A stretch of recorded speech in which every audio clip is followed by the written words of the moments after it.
Les coups ont commencé doucement, une sourde cogne contre le bois qui m'a arraché au seuil du sommeil comme un hameçon. Je suis resté immobile dans l'obscurité de mon appartement en duplex, désorienté, mon corps lourd de l'épuisement d'une garde de 12 heures aux urgences. Le bruit est revenu. 3 coups délibérés. Puis, le silence. J'ai cligné des yeux vers le plafond, mon souffle visible dans l'air froid. Le chauffage collectif s'était arrêté il y a des heures, et la pièce était glaciale. Dehors, le vent hurlait contre les fenêtres, faisant trembler les carreaux dans leur cadre.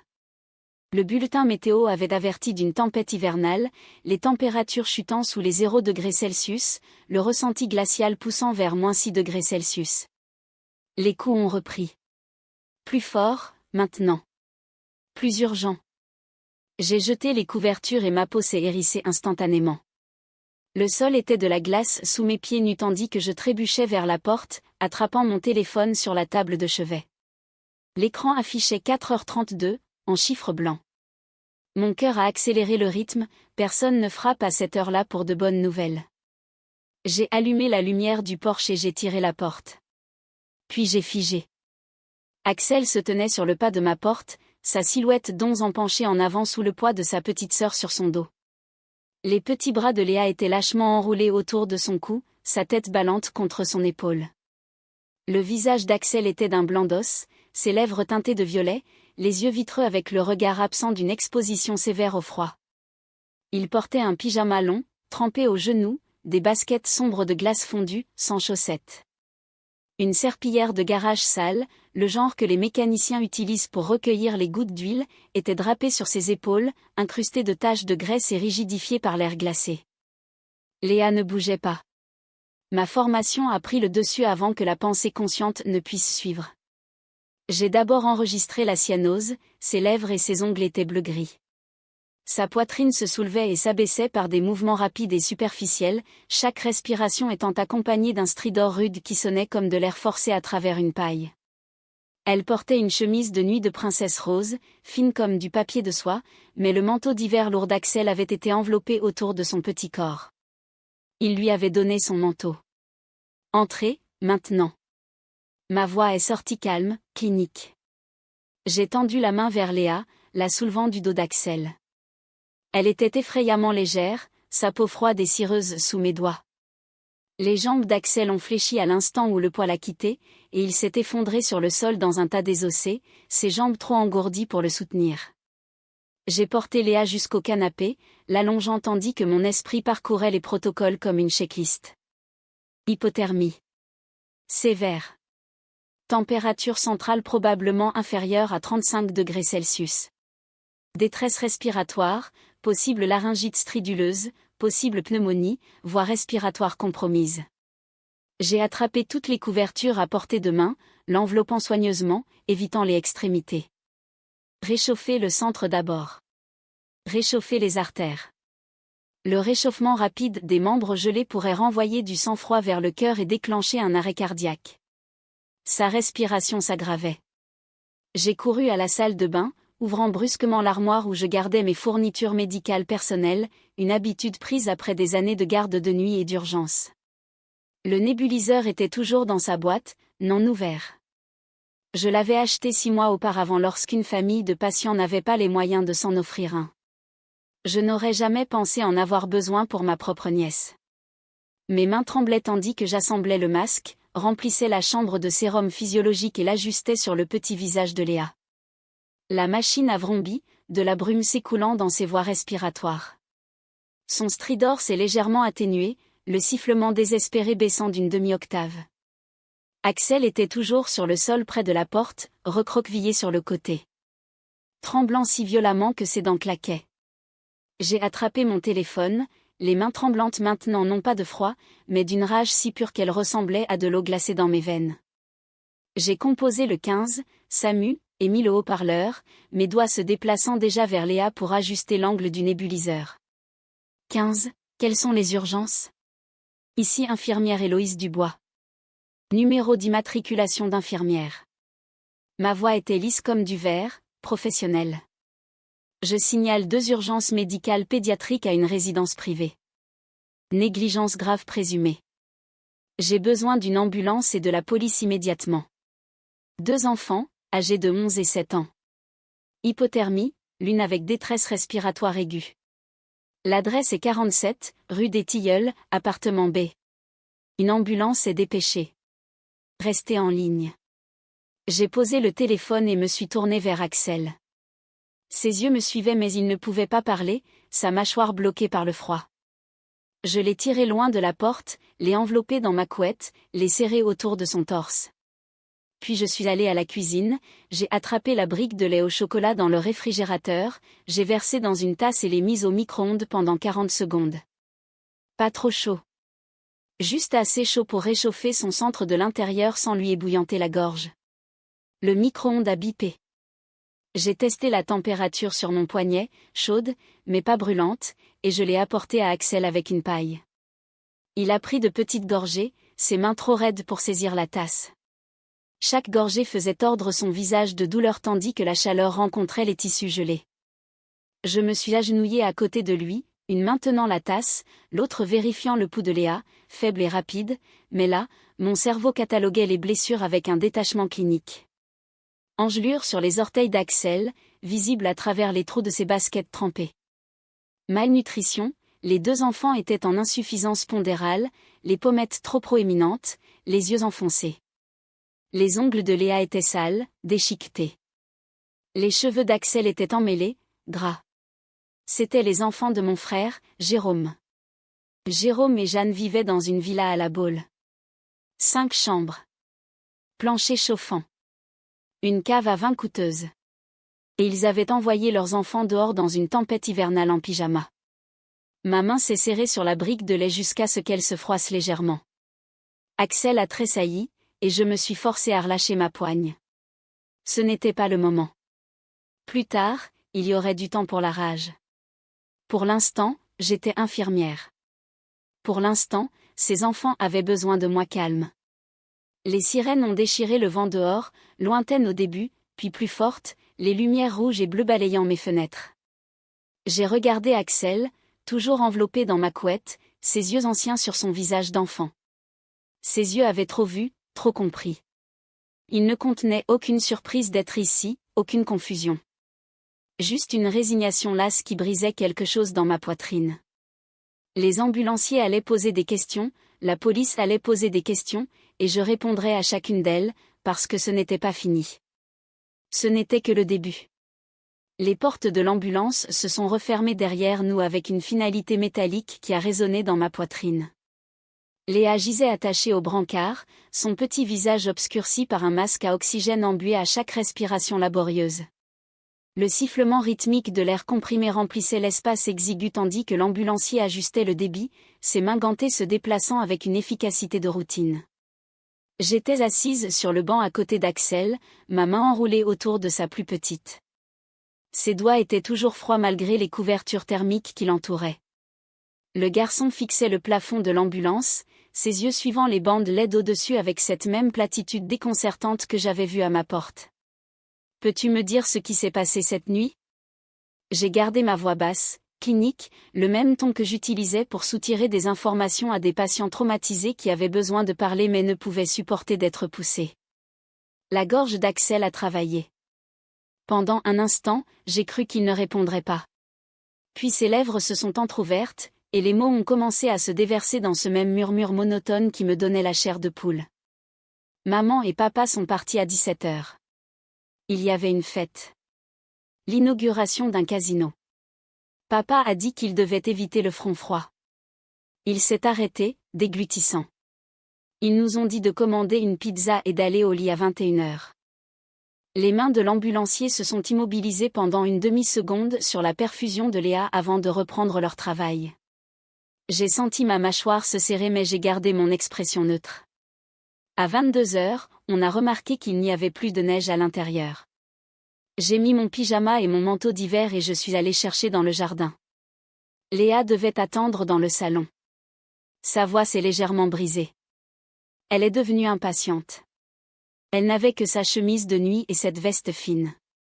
Elle n'a pas compris à quel point il faisait froid. J'ai observé son profil pendant qu'il parlait, 11 ans et portant déjà le poids de la protection de sa sœur comme une armure qu'il ne pouvait retirer. Le vent a attrapé la porte. Elle a claqué. La serrure connectée s'est engagée automatiquement. Il a dit ces 2 derniers mots avec une amertume qui était déplacée sur la langue d'un enfant. J'ai essayé le code. Ça n'a pas marché. J'ai appelé papa. Puis maman. Personne n'a répondu. Ma main libre s'est crispée en poing contre ma cuisse. Le banc en vinyle a craqué sous ma blouse. Pourquoi ne m'as-tu pas appelé? Les yeux d'Axel ont finalement bougé, glissant vers moi avec une culpabilité qui a creusé quelque chose de vide dans ma poitrine. J'ai failli le faire. Mon pouce était sur ton nom. Mais le téléphone est mort. Il a pris une inspiration tremblante. Plus tôt, Léa pleurait maman. Je l'ai laissé jouer au jeu du restaurant pour la calmer. J'ai oublié de le charger après. Le moniteur au-dessus de la tête de Léa bipait régulièrement.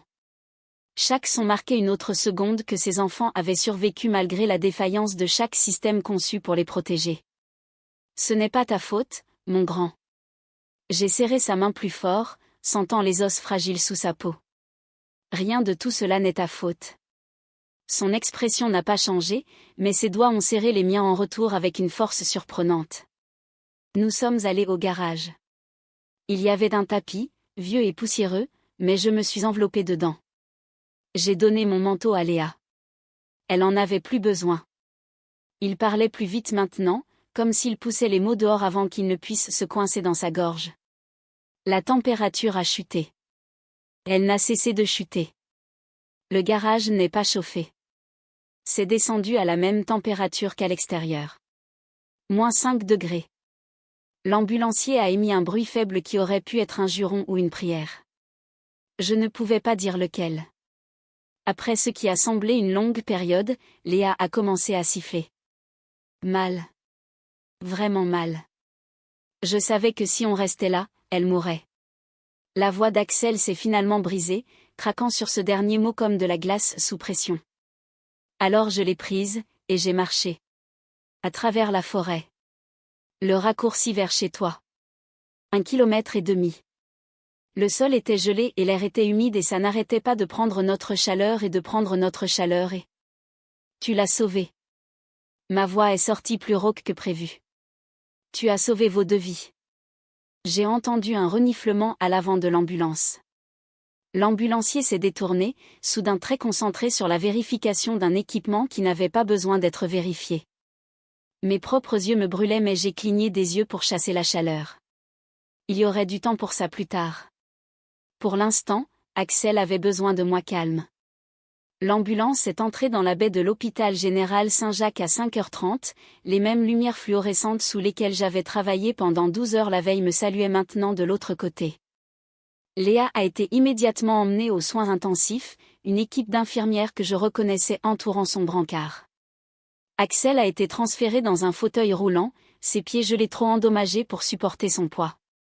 L'agent Lebrun m'a trouvé dans le couloir à l'extérieur du service de pédiatrie. Il était jeune, peut-être 25 ans, avec le genre de visage sincère qui n'avait pas encore appris à cacher l'horreur derrière le détachement professionnel. Madame Dubois, j'ai besoin de votre déposition. J'ai raconté tout avec la même précision clinique que j'utilisais pour mes dossiers.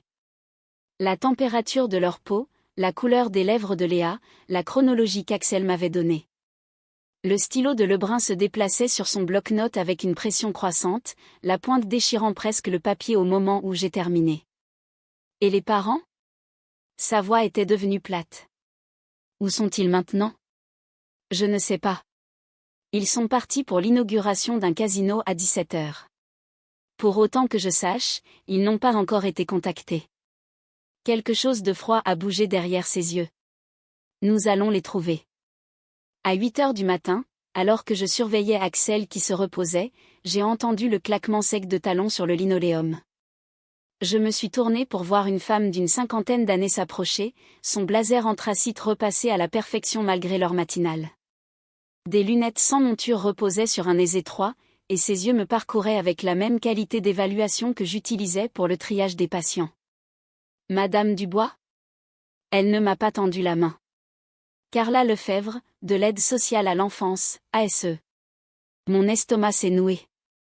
Carla est passée devant moi dans la pièce où Axel était assis dans son fauteuil roulant, ses pieds endommagés surélevés et enveloppés de pansements stériles.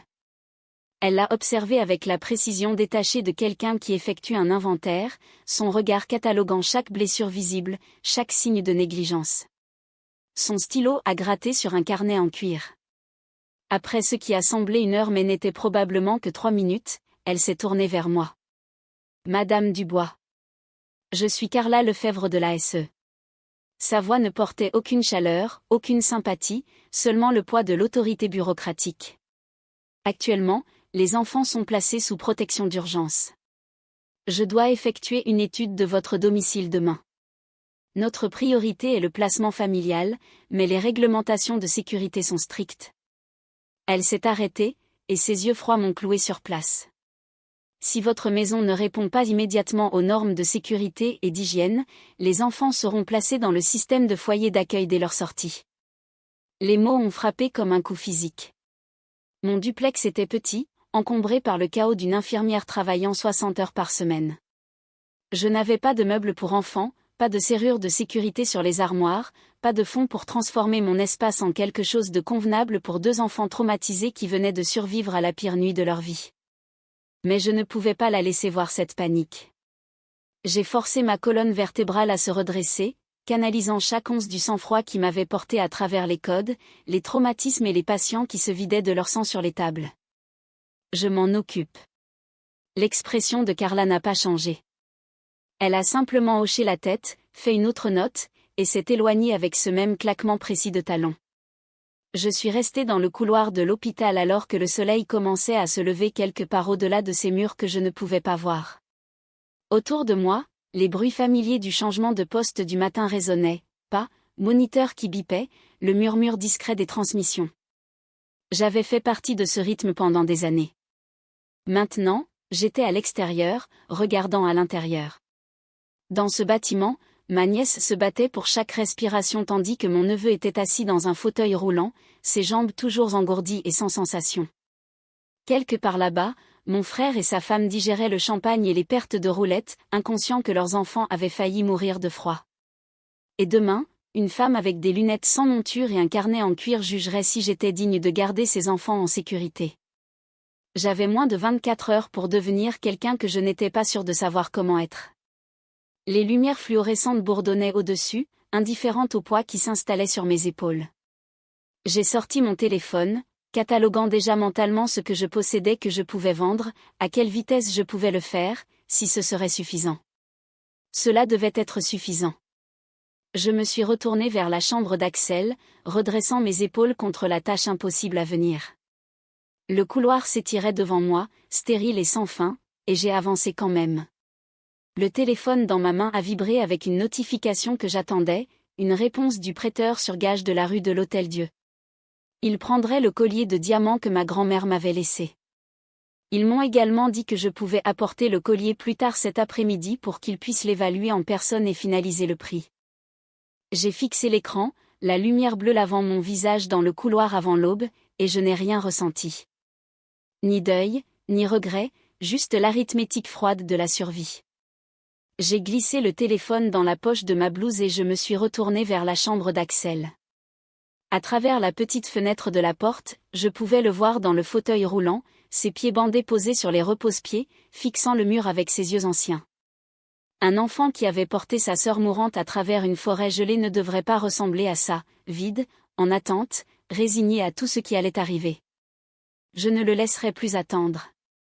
Plus tôt, entre 6h10 et 10h, le vent avait des dents alors que l'agent Lebrun remontait son col et s'approchait de la villa Hart, sa façade moderne éclairée par des lumières encastrées qui coûtaient probablement plus que son salaire annuel.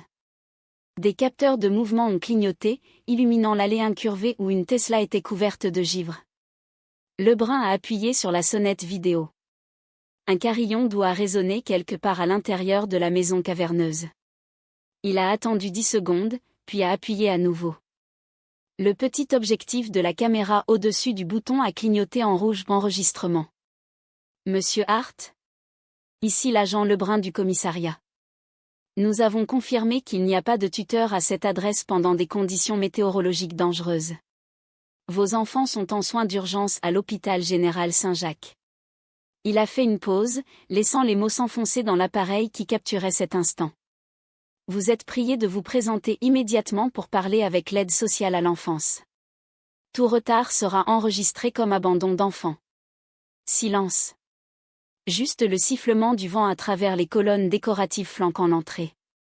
À 40 km de là, Jérôme Hart somnolait dans un fauteuil en cuir à la table de Blackjack Ice-Tex, sa pile de jetons réduite à une fraction de ce avec quoi il avait commencé.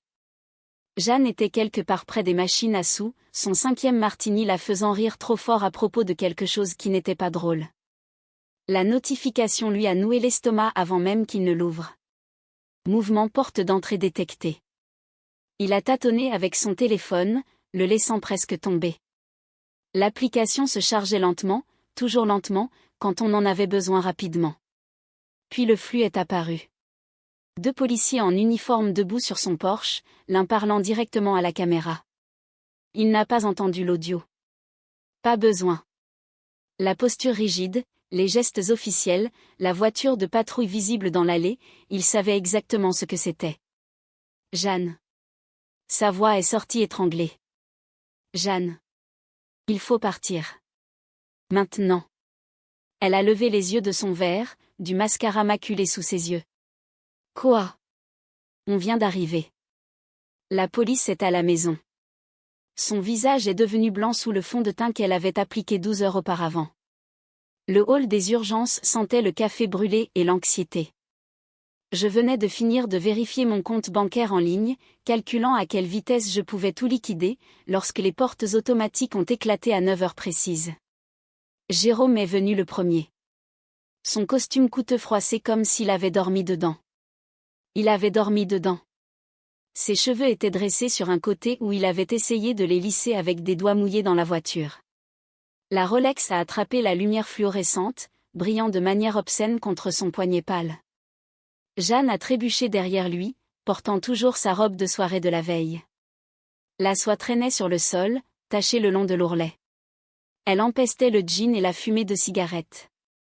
Où sont-ils? La voix de Jeanne a craqué à travers la salle d'attente. Les têtes se sont tournées. Où sont mes bébés? Un agent de sécurité s'est avancé, la main levée. Madame, vous allez devoir. Je suis leur mère. Elle s'est élancée vers le poste de l'infirmière, ses talons claquant de manière erratique. Que quelqu'un me dise où sont mes enfants tout de suite. Jérôme m'a repéré debout près de l'entrée du couloir. Pendant un instant, nos yeux se sont rencontrés. Je l'ai vu calculer, j'ai regardé son expression passer de la panique à quelque chose de plus vif. Il a redressé sa veste et a marché vers moi avec l'allure confiante d'un homme habitué à obtenir ce qu'il voulait. Héloïse. Il a gardé sa voix basse, raisonnable. La voix qu'il utilisait quand il avait besoin de quelque chose. Dieu merci, tu étais là. Tout ça, c'est un terrible malentendu. Je n'ai pas bougé. Je n'ai pas parlé. Il s'est approché, baissant sa voix à un murmure. Je sais à quel point l'école d'infirmière a été difficile pour toi. C'est prêt, combien tu portes maintenant? 60 000? 70 000? Son haleine sentait l'alcool et le désespoir. Je vais les rembourser. Tous. Aujourd'hui. Dis juste à la police que c'était un accident. Mes mains tremblaient. Je les ai pressées contre mes côtés, sentant le tissu rugueux de ma blouse me calmer. Vous avez enfermé vos enfants dehors par -5 degrés. Nous ne les avons pas enfermés, la serrure connectée a mal fonctionné. Tu sais comment est la technologie. Son sourire était habituel, poli. Pensy, Héloïse. Plus de dettes. Tu pourrais enfin respirer. Non. Le mot est sorti plat. Final. Son sourire s'est évaporé. Tu fais une erreur. La seule erreur a été de te laisser approcher de ses enfants pendant 11 ans. Sa main a jailli et a saisi mon bras, ses doigts s'enfonçant assez fort pour me faire un bleu. Écoute-moi très attentivement. J'engagerai le meilleur avocat de cette région. Je t'arracherai cette licence d'infirmière directement de ton mur. Tu ne travailleras plus jamais dans le domaine de la santé. Jérôme. Jeanne est apparue à son coude, sa voix prenant cette douceur habituelle qu'elle utilisait quand elle voulait quelque chose. Peut-être qu'Héloïse a juste besoin de temps pour réfléchir à ce qui est le mieux pour les enfants. Un foyer stable. Leur propre chambre. Tout ce à quoi ils sont habitués. Elle m'a regardé avec des yeux calculateurs sous le maquillage maculé. Tu vis dans un duplex, n'est-ce pas? Combien de chambres? Quelque chose de froid et de tranchant a cristallisé dans ma poitrine. J'ai rencontré son regard et j'ai vu sa confiance vaciller. Une seule, ai-je dit. Mais il fait plus chaud que dans votre garage. Le visage de Jérôme est devenu violet. Espèce de juste. Il m'a poussé. Fort. J'ai trébuché en arrière, ma hanche heurtant le coin d'un chariot médical en métal. L'impact a fait tomber des instruments sur le linoléum. La douleur a explosé à travers mon coude alors que je me rattrapais contre le mur, mes paumes se grattant contre le béton rugueux. Mon épais manteau d'hiver avait absorbé une partie du coup, mais mon bras me lançait là où j'avais heurté le bord du chariot. Ne la touche pas. La voix était petite mais féroce. Axel se tenait debout, se tenant réellement, agrippant les bras de son fauteuil roulant, ses pieds bandés nus contre les repose-pieds. Son visage était blanc de douleur, mais ses yeux brûlaient. Ne la touche jamais. Sa voix s'est cassée, montant en un cri. Vous nous avez laissés. Vous nous avez laissés mourir et vous vous en fichez même. Jeanne a regardé son fils comme si elle ne l'avait jamais vu auparavant. Sa bouche s'est ouverte, s'est refermée. Aucun son n'est sorti. Sécurité. L'infirmière au poste était déjà au téléphone. Nous avons besoin de la sécurité au hall des urgences immédiatement. 2 gardes sont apparus en quelques secondes. La police a reçu l'appel. 5 minutes plus tard, l'agent Lebrun est apparu sur les lieux. Jérôme a essayé de reculer, les mains levées, se transformant déjà en son personnage d'homme raisonnable. C'est une affaire de famille. Ma sœur est clairement bouleversée et fait. Retournez-vous. La voix de Lebrun était de la glace. Les mains derrière le dos. Vous ne pouvez pas être sérieux. Je n'ai à peine. J'ai dit retournez-vous. Lebrun a sorti ses menottes. Vous êtes en état d'arrestation pour agression et trouble à l'ordre public. Le métal a cliqué autour des poignets de Jérôme avec un bruit qui a résonné à travers le hall silencieux. Son visage est passé de violet à gris.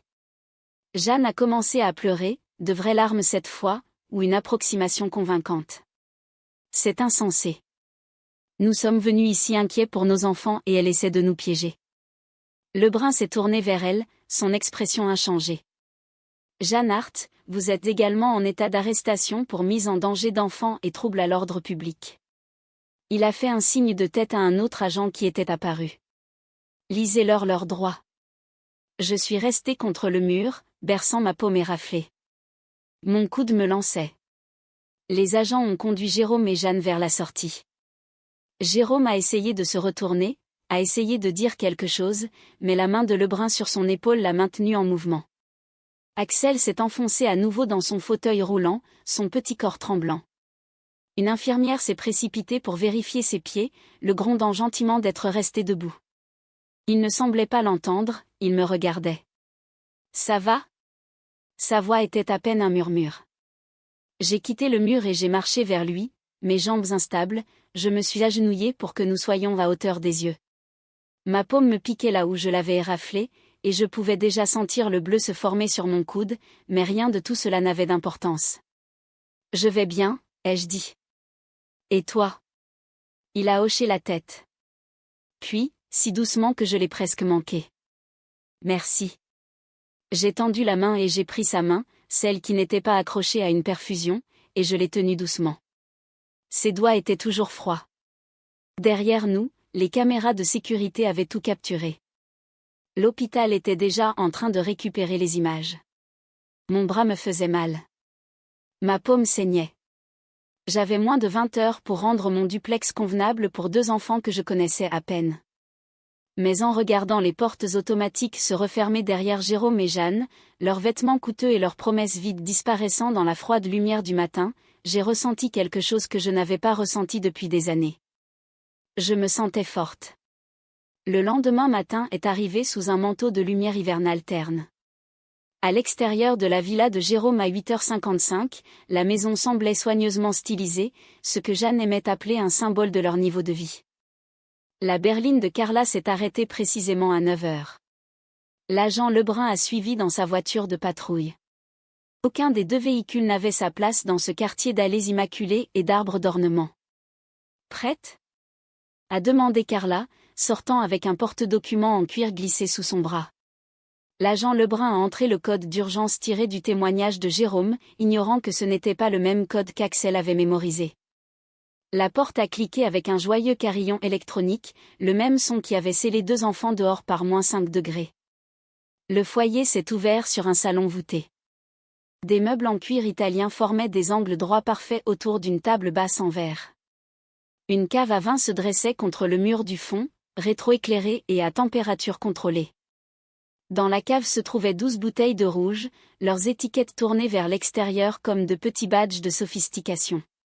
Carla a marché jusqu'à la cuisine. Ses talons ont cliqué contre le carrelage en marbre. Le réfrigérateur Sub-Zero bourdonnait d'une efficacité coûteuse. Carla l'a ouvert. La lumière intérieure a révélé 2 tranches de pizza dans une boîte tachée de graisse, le fromage piqué de moisissure bleue. 3 boissons énergisantes. Une bouteille de vodka à moitié vide. Rien d'autre. Pas de lait. Pas de légumes. Pas de pain. Aucune preuve que des enfants vivaient ici. L'agent Lebrun a ouvert le garde-manger. Un sac de chips de tortilla rassis. Un pot d'olive. Carla a décapuchonné son stylo. Elle a fait une marque sur son formulaire. Le grattement de l'encre sur le papier a semblé définitif. 2e étage, a-t-elle dit. La chambre d'Axel était au bout du couloir. La porte était légèrement entr'ouverte, révélant des murs peints d'un gris à la mode. Un matelas reposait directement sur le parquet, sans cadre, juste un draps nu et une couverture fine. Dans le coin, une lampe annulaire professionnelle se tenait sur un trépied, son cordon serpentant vers une prise. Carla a tout photographié. L'espace vide où un lit devrait être. La lampe annulaire. Le placard contenant 3 paires de jeans et 4 chemises. Tous trop petits. Ils ont jeté son lit, a-t-elle dit, pour faire de la place à la configuration de streaming de Jeanne. La mâchoire de l'agent Lebrun s'est serrée, mais il n'a rien dit. La chambre de Léa était pire. Un lit de tout petit qu'elle avait dépassé depuis longtemps. Un tas d'animaux en peluche qui semblaient avoir été achetés en vrac et jamais touchés. Le loquet de la fenêtre était cassé, laissant un courant d'air qui faisait flotter les rideaux. Carla a fait une autre marque sur son formulaire. Puis une autre. Ils sont redescendus. L'agent Lebrun s'est dirigé vers la porte du garage et est sorti. À son retour, un homme âgé en cardigan l'a suivi à l'intérieur. Monsieur Arnaud, le voisin d'Axel grave côté. Il était toujours dans son jardin, taillant les roses avec une attention minutieuse. Merci d'être venu, monsieur, a dit l'agent Lebrun. Vous avez mentionné que vous aviez observé un comportement préoccupant ? Les mains de monsieur Arnaud tremblaient légèrement alors qu'il retirait ses lunettes et les nettoyait sur son pull. Ces deux-là, les parents, ce sont des fêtards. Chaque week-end, il y a du bruit jusqu'à 3, 4 heures du matin. Des canettes de boissons énergisantes partout dans l'allée. Le stylo de Carla a plané au-dessus de son bloc-notes. Et les enfants ? Le visage de monsieur Arnaud s'est plissé avec quelque chose qui ressemblait à de la honte. Le garçon. Axel. Je le voyais traîner ses lourds sacs poubelles noirs vers sa petite charrette rouge. Il m'a fallu un certain temps pour comprendre ce qu'il faisait. Qu'est-ce qu'il faisait ? A demandé Carla, bien que son ton suggérait qu'elle le savait déjà. Il collectait leurs bouteilles vides. Les emmenait aux machines de consigne du supermarché. La voix de monsieur Arnaud s'est brisée. Plus il buvait, plus il avait d'argent. Je le voyais, lui et sa sœur, assis juste là à l'entrée du magasin après, déchirant des barquettes repas comme s'ils n'avaient pas mangé depuis des jours. La pièce est devenue silencieuse. Même le réfrigérateur coûteux semblait cesser de bourdonner. Je lui ai demandé une fois, a continué monsieur Arnaud. Demandé si tout allait bien à la maison. Il a juste balbutié quelque chose à propos d'être trop occupé à jouer pour dîner. Il a regardé Carla, puis moi. Ce n'était pas la vérité, n'est-ce pas? Non, ce n'était pas le cas, a dit Carla. Carla a fait 3 autres marques sur son formulaire. Quand elle a levé les yeux, son expression est restée professionnellement neutre, mais ses jointures étaient devenues blanches autour du stylo. Environnement dangereux. A-t-elle dit à voix haute, cochant une case. Nutrition inadéquate. Preuve de négligence chronique. Je recommande la résiliation immédiate de l'autorité parentale en attendant le procès pénal. De retour à mon appartement, j'étais assise avec mon téléphone à la main et une décision sur mes épaules. J'avais besoin d'un requin. Quelqu'un qui pouvait éventrer l'équipe juridique de Jérôme et s'assurer que ses enfants ne passeraient plus jamais une nuit dans cette maison.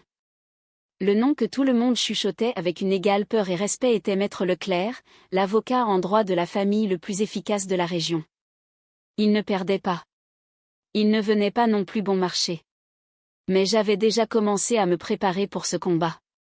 Alors que j'étais encore à l'hôpital avec Axel et Léa, alors que mes bras me lançaient encore là où Jérôme m'avait poussé contre le cadre de la porte, j'avais fait un inventaire mental de tout ce que je possédais qui pouvait être converti en espèces. L'après-midi de la veille, j'étais entré chez le prêteur sur gage de la rue de l'Hôtel-Dieu avec le collier de diamants de ma grand-mère. Elle me l'avait donné pour mon 16e anniversaire, me disant que c'était un héritage familial transmis par sa mère. La pierre n'était pas énorme, mais elle était impeccable, taille vintage, monture en platine. Je l'avais portée exactement 2 fois, une fois à ses funérailles, une fois à ma remise de diplôme d'infirmière. Le prêteur sur gage l'a examiné sous sa loupe pendant ce qui a semblé une éternité avant de lever les yeux. 3 800 €. En espèces. Tout de suite. J'avais signé les papiers sans hésitation. L'ordinateur portable était le suivant. Je l'avais posté dans le groupe de résidents de la communauté, un modèle élégant et haut de gamme que je venais de finir de payer la semaine dernière. 900 € en versement mensuel. Enfin à moi. Un étudiant en 2e année est arrivé en 1 heure. Argent liquide en main. 900 €. Parti en 30 secondes. Mais la machine à expresso, mon Dieu, ça a fait mal. Je suis resté devant pendant 10 minutes avant de pouvoir me résoudre à la débrancher. C'était une belle pièce d'ingénierie. Acier inoxydable brossé, fabrication italienne, avec une lance à vapeur qui produisait une micromousse si parfaite qu'elle pouvait donner au café de la cafétéria de l'hôpital le goût d'un café à Milan. Je l'avais acheté il y a 2 ans, juste après avoir effectué le dernier paiement des factures médicales de maman. Jérôme avait hérité de tout l'argent de l'assurance vie de papa, 75 000 €. Je lui avais demandé d'aider avec les frais d'hospitalisation de maman, juste de les partager. Il avait ri. Cet argent est pour investir dans l'avenir, avait-il dit, faisant tournoyer du bourbon dans un verre en cristal. Et maintenant, j'étais là, vendant la seule chose que j'avais jamais achetée pour moi, pas pour des factures, pas pour des nécessités. Juste pour la joie, pour nettoyer le désordre que son avenir avait créé pour ses enfants. Un jeune homme est arrivé pour la récupérer. Fraîchement sorti de l'université, premier emploi, sourire enthousiaste. Il m'a remis 600 € et m'a remercié abondamment, disant que c'était une aubaine. J'ai souri et lui ai dit d'en profiter, puis j'ai fermé la porte et j'ai fixé le comptoir vide. Le contour était toujours visible, un rectangle propre dans la poussière. Mon frère ne m'exploitait pas seulement, il était cruel envers ses propres enfants. J'ai renforcé ma détermination. Ses enfants ne passeraient plus un jour sous son toit. Fonds totaux, 5 300 € de vente, 7 500 € d'économie, 12 800 €. Je suis entré dans le bureau de Maître Leclerc à 10 heures. La réceptionniste m'a conduite vers un Maître Leclerc était un homme d'une 50aine d'années, aux cheveux argentés et aux yeux vifs, avec le genre de présence qui vous faisait vous asseoir plus droit. Il n'a pas perdu de temps en plaisanterie. Montrez-moi ce que vous avez. J'ai glissé les dossiers médicaux sur son bureau. Le traitement des engelures d'Axel, l'hypothermie et la crise d'asthme de Léa, mon propre rapport de blessure des urgences. Puis les photos, mon bras meurtri, les yeux creux des enfants, les captures d'écran que j'avais prises des stories Instagram de Jeanne, montrant des bouteilles de champagne et des lumières de fête les mêmes nuits que Monsieur Arnaud décrivait. Leclerc les a étudiées en silence, retirant ses lunettes à mi-chemin. Quand il a levé les yeux, son expression était indéchiffrable. « Je peux vous garantir que vous obtiendrez la garde permanente », a-t-il dit platement. « Je peux aussi garantir que votre frère fera de la prison. Les honoraires s'élèvent à 9 000 €. J'ai fouillé dans mon sac et j'ai sorti l'argent liquide, des billets en pinettes. Je les ai placés doucement sur son bureau en acajou. « Alors, commençons », ai-je dit. Il a glissé un contrat sur le bureau. J'ai signé. Cette transaction, cet échange de tout ce que j'appréciais matériellement, achetait un avenir paisible pour 2 enfants qui n'en avaient jamais connu un. L'après-midi, Carla Lefebvre est arrivée à mon duplex pour l'étude de domicile. Elle a balayé l'appartement avec la précision d'un sergent instructeur, vérifiant les dates de péremption sur chaque brique de lait dans le secouant les lits superposés nouvellement assemblés pour tester leur robustesse. J'étais restée debout jusqu'à minuit pour monter ces lits, mes mains couvertes d'ampoules à cause de la clé Allen. Elle s'est arrêtée devant le comptoir de la cuisine, l'espace vide où la machine à expresso se trouvait, et j'ai vu ses yeux s'attarder là. Puis elle a regardé la pile de reçus que j'avais laissée sur la table. Nouvelle literie, vêtements pour enfants dans les bonnes tailles, médicaments contre l'asthme, un humidificateur pour la chambre de Léa, veilleuse en forme d'étoile. Carla a ramassé les reçus, les a étudiés, puis les a reposés. Elle a décapuchonné son stylo, a tamponné passé sur son presse-papier, et m'a regardé dans les yeux. « Vous pouvez venir chercher les enfants demain matin. » Ce hochement de tête, bref, professionnel, presque imperceptible, était la validation la plus précieuse que j'ai jamais reçue. Jour 3, matin. Léa s'était rétablie plus vite que prévu. Ses niveaux de saturation en oxygène étaient stables, sa respiration claire. Les médecins étaient prudents, ses poumons nécessiteraient une surveillance, des rendez-vous de suivi, un calendrier de médicaments strict, mais parce que j'étais infirmière pédiatrique avec les compétences et la formation nécessaires pour gérer ses soins, l'hôpital s'est senti complètement rassuré de la libérer sous ma garde. Axel est entré par ma porte le premier, la petite main de Léa dans la sienne. Il a regardé autour de l'appartement, les meubles dépareillés, la cafetière sur le comptoir, filtre bon marché, rien de chic, l'espace vide où quelque chose se trouvait clairement. Puis il a vu les lits superposés dans la chambre du coin, les courtes pointes que j'avais achetées en couleur primaire, le coffre à jouets en bois déjà rempli de livres et de puzzles. Ses yeux ont vacillé. Il n'a pas pleuré, cet enfant avait été entraîné à ne pas le faire, mais j'ai vu la fissure dans son armure. Léa, encore faible mais souriante, s'est illuminée en voyant les 2 oursons en peluche sur le lit du bas. C'étaient les derniers modèles, le genre que tous les enfants de sa classe demandaient probablement. Je l'avais vu les regarder à travers une vitrine de magasin une fois, il y a des mois, quand j'avais emmené elle et Axel pour une glace.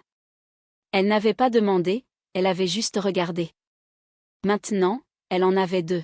« Celui-ci est à toi », a-t-elle dit solennellement à Axel, lui tendant l'ours bleu. On est assortis.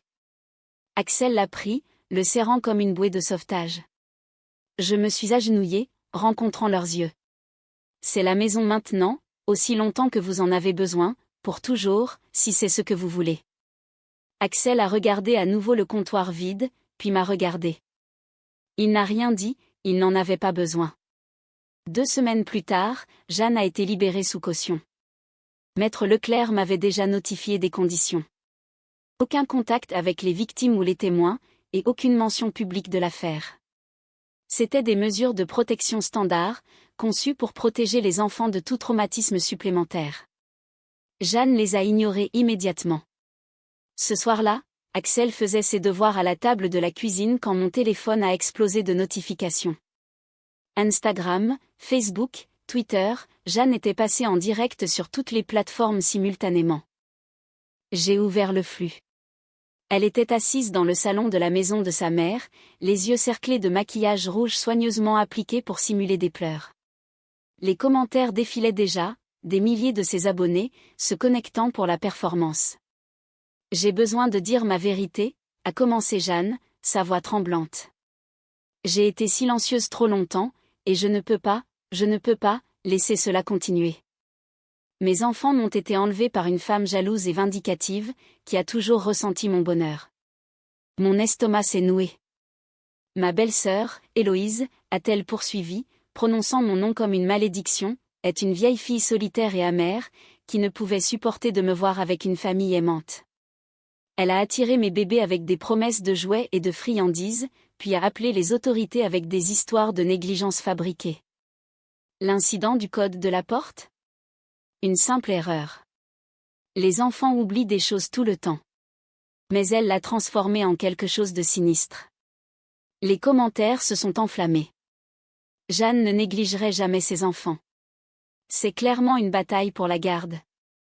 Tellement triste. Je prie pour toi, chérie. Reste forte. Mais tout autant Lisette, qui oublie ses propres enfants dehors. La tante est une héroïne. Jeanne a tamponné ses yeux. Mes enfants ont peur et sont confus, détenus par une femme qui ne les comprend pas. Je suis leur mère. Je me bats pour les ramener à la maison où ils sont à leur place. Le flux en direct s'est terminé. En 1 heure, mes réseaux sociaux étaient assiégés. Les messages ont inondé ma boîte de réception, la plupart vicieux. Voleuse d'enfants. Tu es dégoûtante. Rends ces enfants à leur mère. Quelqu'un a découvert où je travaillais. La ligne principale de l'hôpital a commencé à sonner, des appelants en colère exigeant que l'infirmière kidnappeuse soit immédiatement renvoyée. La sécurité a dû déconnecter les téléphones. J'étais assise dans la salle de pause, tremblante, tandis que mes collègues chuchotaient dans le couloir. Certains me regardaient avec sympathie, d'autres avec suspicion. Semaine 2. Jour 3. 2 jours plus tard. 2 jours après le début du flux en direct, l'appel que je craignais est finalement arrivé.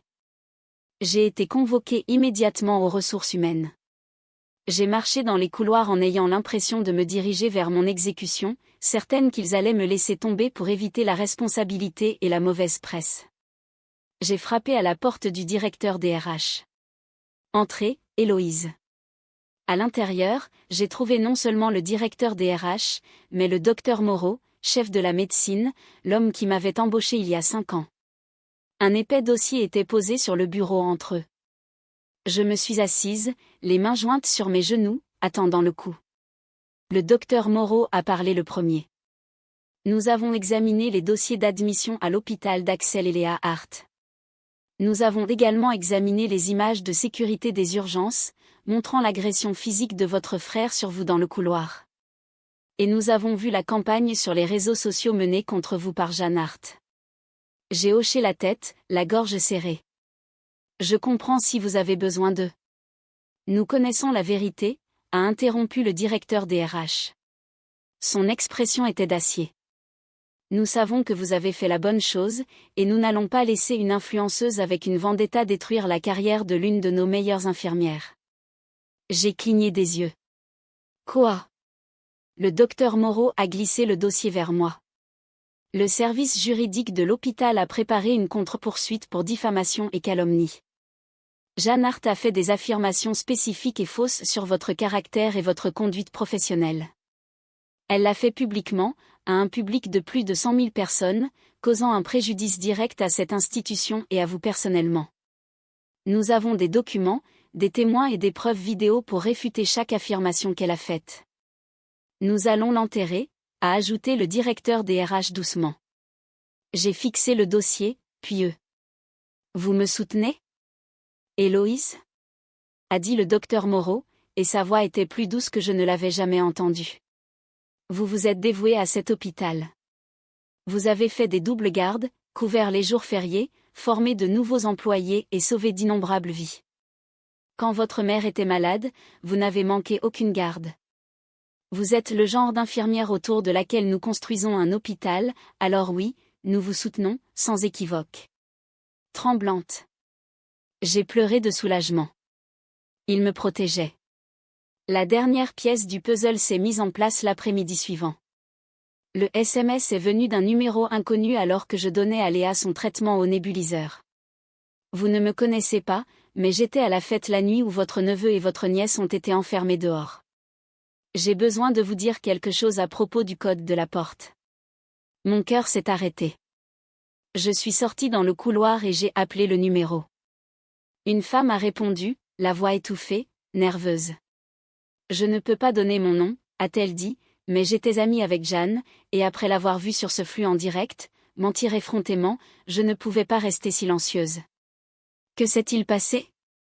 Ai-je demandé. À la fête, Jérôme se vantait. Il venait d'installer ce système de serrure connectée sophistiqué et voulait que tout le monde voie à quel point c'était avancé. Il a sorti son téléphone et a démontré le changement de code à distance.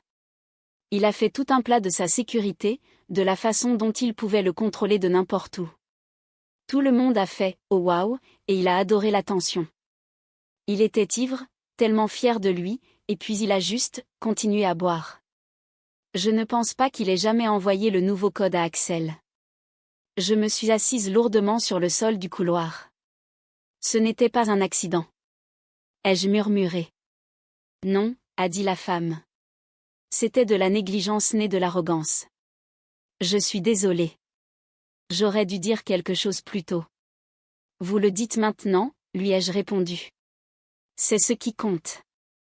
Je l'ai remercié, mis fin à l'appel et j'ai immédiatement transmis l'information à Maître Leclerc. Maître Leclerc a agi avec une rapidité prédatrice. Il a assigné les journaux de serveurs de la société de serrure connectée, utilisant l'indice du témoin comme motif. Les données étaient accablantes. Elles montraient qu'à 23h47 le 14 janvier, le code avait été changé à distance via l'iPhone de Jérôme pour 8264. Axel n'avait pas oublié le code, son père l'avait changé et ne le lui avait jamais dit. Armé de cette preuve et de l'enregistrement du flux en direct de Jeanne, Leclerc est allé au tribunal. Il a présenté la vidéo comme preuve de violation de la caution. Le juge a émis une ordonnance immédiate, et la police a arrêté Jeanne en plein milieu de la préparation d'une autre diffusion. Les images d'elle menottée alors qu'elle criait à propos de sa plateforme sont devenues virales, renversant l'opinion publique du jour au lendemain. 6 mois plus tard, la salle d'audience était bondée pour le procès. L'avocat cher de Jeanne a essayé de soutenir que la maison était simplement en désordre, mais Carla Lefebvre a détruit cette défense à la barre. Elle a décrit le manque de nourriture, le matelas sur le sol et la cave à vin de 18 000 € dans une maison où des enfants mouraient de faim. Je n'ai jamais, en 2 décennies de ce travail, vu une maison où l'alcool était mieux soigné que les enfants, a déclaré Carla. Ce n'est pas de la négligence. C'est de la torture calculée. La sentence a été sévère. Jérôme Hart a reçu 5 ans de prison pour mise en danger d'enfants et négligence criminelle. Jeanne a reçu 2 ans. Leurs droits parentaux ont été résiliés de façon permanente. Pour éviter un procès civil écrasant, Jérôme a accepté un accord de plaidoyer. Il liquiderait la villa et les voitures de luxe pour payer les dettes. Le capital restant, environ 300 000 €, serait transféré directement dans une fiducie pour Axel et Léa, gérée par moi. De plus, 40% de ses revenus futurs après l'incarcération seraient automatiquement prélevés pour la pension alimentaire. Je suis restée assise dans la salle d'audience, regardant mon frère tout perdre, ne ressentant aucune joie, seulement l'immense et tranquille soulagement de la sécurité. Les banlieues sentaient différemment, plus propres en quelque sorte, comme de l'herbe fraîchement coupée et de la possibilité. J'étais debout dans le jardin de notre nouvelle maison, regardant Axel lancer des balles à Antoine pendant que Léa dessinait des fleurs à la craie sur le patio. La maison n'était pas immense, mais elle était à nous. 3 chambres, 2 salles de bain, une cuisine avec suffisamment de comptoirs pour une cafetière convenable, goutte à goutte simple, rien d'extravagant, et un jardin assez grand pour une balançoire et un potager. 2 ans s'étaient écoulés depuis le procès. 2 ans depuis que j'avais vendu le collier de ma grand-mère et ma machine à expresso. Le tribunal avait mis aux enchères la villa de Jérôme, et si la fiducie assurait l'avenir des enfants, j'avais utilisé une partie du règlement pour acheter cette maison directement. Pas d'hypothèque. Pas de propriétaire. Juste un titre de propriété à mon nom. J'avais été promue infirmière en chef à l'hôpital général Saint-Jacques 6 mois auparavant. L'augmentation n'était pas énorme, mais c'était suffisant. Assez pour des crampons de football, des fournitures d'art et des pizzas du vendredi soir. Et puis il y avait Antoine. Le docteur Antoine Mercier, urgentiste, médecin traitant, amateur de chats, héros accidentel. Il m'avait soigné cette nuit-là aux urgences, signé le rapport de blessure qui avait aidé à incarcérer mon frère, puis n'avait tout simplement jamais quitté notre orbite. Ce qui avait commencé comme des visites de courtoisie professionnelle a évolué vers de l'aide aux devoirs, apporter des plats à emporter, et finalement devenir la figure paternelle dont ses enfants avaient désespérément besoin. Une semaine après que les enfants soient venus vivre avec moi, une fois le chaos initial retombé, Léa avait demandé des nouvelles de Neige, le chat qu'ils avaient laissé derrière. Nous avons affiché des avis, bien que j'ai eu peu d'espoir. Mais les miracles se produisent. Monsieur Arnaud a appelé quelques jours plus tard. Il avait trouvé le maigre chat tigriro grelottant sur son porche et l'avait nourri dans son garage. Antoine nous a conduits pour le récupérer. Lorsque Neige a miaulé pitoyablement à la vue d'Axel, le garçon qui avait tout tenu ensemble s'est finalement effondré et a pleuré. Antoine avait posé une main sur son épaule et avait simplement dit « Il est à la maison maintenant. » Vous l'êtes tous.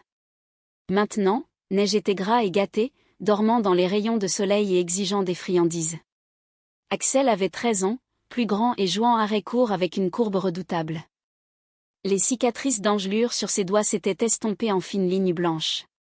Léa avait 9 ans, son asthme était totalement contrôlé, son rire remplissant les couloirs qui étaient autrefois si silencieux. Pour mon anniversaire, Axel m'a tendu une petite boîte enveloppée dans du papier journal. À l'intérieur se trouvait un porte-clés en argent gravé du mot maison. « Merci d'avoir ouvert la porte cette nuit-là », a-t-il dit, sa voix craquant légèrement. « Et merci d'avoir vendu ta machine à café pour moi. J'étais au courant depuis longtemps. » Je les ai serrés tous les deux fort, sachant que chaque sacrifice, chaque moment effrayant, chaque euro vendu et dépensé en valait la peine. J'ai serré le porte-clés, un symbole totalement opposé à la froide serrure connectée qui avait tout déclenché. Nous avions enfin trouvé un véritable foyer sûr.